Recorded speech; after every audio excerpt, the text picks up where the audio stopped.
Hello வணக்கம், இது உங்கள் சிவி ஜோன். ஸோ லைவில் பார்த்தீங்கன்னா பிக் பாஸ் வந்து அனௌன்ஸ் பண்ணிட்டாரு. கொஞ்சம் டோரான வாங்க, நம்மளுடைய பிக் பாஸ் ஸ்டார்ஸ்லாம் வர போகிறாங்கன்னு சொன்னவொடனே அங்கே வந்து எல்லோரும் நிற்கிறாங்க. குறிப்பாக பார்த்தீங்கன்னா வரவேற்கிறதுக்கு நம்மளுடைய திவ்யா அந்த ஹெட்டும் அசிஸ்டண்ட் மேனேஜராக இருக்கிற நம்மளுடைய விஜய் பார்வதி, அதுக்கப்புறம் பார்த்தீங்கன்னா இந்த சைடு வந்துட்டு சுபிக்ஷா, ஆப்போசிட்டில் பார்த்தீங்கன்னா கானா வினோத், விக்கல்ஸ் விக்ரம், அதுக்கப்புறம் நம்மளுடைய பிரவீன்ராஜ், இவங்களாம் நிற்கிறாங்க. இவங்க என்ன பண்ணுறாங்க, ஆப்போசிட்டில் வந்துட்டு அந்த பீன் பேக்கை வந்து போட்டிருக்காங்க. அசிஸ்டன்ட் மேனேஜராக இருக்க இவங்க போயிட்டு, அதாவது விஜய் பார்வதி போய் அதை சரி பண்ணிட்டு இருக்காங்க. உடனே அங்கே வந்து கானா வினோத் என்ன பண்ணுறாரு, அந்த பக்கம் எப்படி இருக்கோ அதே மாதிரி பண்ணுங்கன்றாரு. ஆக்சுவலாக வந்துட்டு பார்த்தீங்கன்னா சர்வெண்ட்டை வச்சு தான் இந்த வேலையெல்லாம் செய்யணும், அதுதான் ரூல். சரிங்களா? இவங்க போய் செய்கிறாங்க, வேணும்ட்டும் வெறுப்பேற்றுது. அவங்க ஏற்கனவே சும்மாவே காண்டாவாங்க. அவங்க வேணும்ட்டு வெறுப்பேற்றும் போது முதல் அப்படின்னாங்க, கையை காமிச்சு போதும் நிறுத்துங்க நாங்கள் பண்ணுவோம் அப்படின்னாங்க. அதுக்கப்புறம் பார்த்துட்டு அவங்களே போயிட்டு அந்த வேலையை பண்ணாங்க. பண்ணிவிட்டு பண்ணும்போது பாவம் டப்புன்னு கீழே விழுந்துட்டாங்க.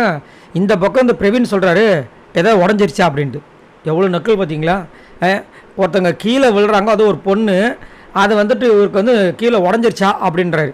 அதுக்கப்புறம் அவங்க அதை முடிச்சுட்டு எல்லாத்தையும் கரெக்டாக வினோட் சொன்ன மாதிரி இந்த பக்கம் அந்த பக்கம் ஃபுல்லாக செக் பண்ணிட்டாங்க. ஏன் இவங்க 2 பேர் தடிமாடமாக நின்றுட்டுருக்காங்க, இவங்க போக மாட்டாங்க, என்ன கிண்டல் பண்ணணும், அவங்களுக்கு கலாய்க்கணும். சரிங்களா? அதுக்கப்புறமா வந்துட்டு என்ன பண்ணுறாங்க, பார்வதி அங்கே போகிறாங்க.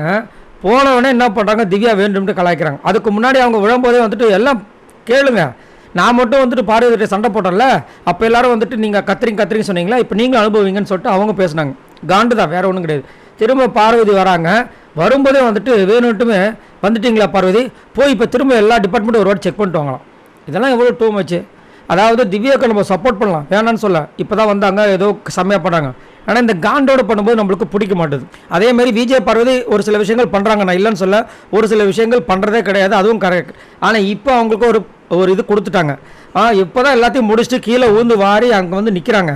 வந்தவொடனே போய் செக் பண்ணுங்கன்னு சொல்லிட்டு இருங்க நான் போகிறேன்னு சொல்லிட்டாங்க. அதையும் உடனே அவங்க ஒரு சிரிப்பு, அதுக்கு ஆப்போசிட்டில் இருக்கிற பிரவீன் ஒரு சிரிப்பு, அதுக்கு பக்கத்தில் இருக்கிற நம்ம விக்கல்ஸ் விக்ரம், அவரெல்லாம் நிறைய வேலை செய்கிறார் இந்த பிக் பாஸ் வீட்டுக்குள்ள, அவர் ஒரு சிரிப்பு, கானாவினது சிரிப்பு. என்னையே நடக்குது, ஒரு பொண்ணு இப்படியா கலாய்ப்பீங்க அப்படின்ற மாதிரி இருந்துச்சு. ஆனால் அவங்களும் கலாய்ச்சிருக்காங்க, ஆனால் பேசுவாங்க, ஜாரமடையாக பேசுவாங்க, இந்த அளவுக்கு மட்டமாக கலாய்க்க மாட்டாங்க. ஆனால் இது வந்துட்டு ரொம்ப டூ மச்சாக இருந்த மாதிரி இருந்தது. அதுக்கப்புறம் என்ன பண்ணுறாங்க, இவங்க வந்துட்டு அப்படியே உள்ளே போய் பார்க்குறாங்க. ஆல்ரெடி நான் செக் பண்ணிவிட்டு எல்லாத்தையும் பார்த்துட்டு எல்லாம் பக்காவாக இருக்குன்னு விஜய் பார்வதி சொன்னதுக்கு அப்புறமும் போகிறாங்க. இவர் கானாவனத்தை எதுக்கு நடுவில் வரான்னு தெரியல. ஏன்னா அவருக்கு அந்த இதுக்கும் இவங்களுக்கும் சம்மந்தமே இல்லை. உங்களுக்கு ஏதாவது பிரச்சனைனா ஸ்ட்ரெயிட்டாக வந்து இது பண்ணுங்கன்னு சொல்லிட்டாங்க. இவர் வேலை செய்யுங்கன்னு விஜய் பார்வதியை பூச்சி கேட்டுக்கிறார். சர்வெண்ட் இருக்காங்க, அந்த இது கிளீனிக் டிபார்ட்மெண்ட் இருக்காங்க, அவங்கள கேட்காம ஒன்றும் சொல்கிறதுக்கு இல்லை. சரி, நீங்கள் உங்களோட கருத்தை சொல்லுங்கள்.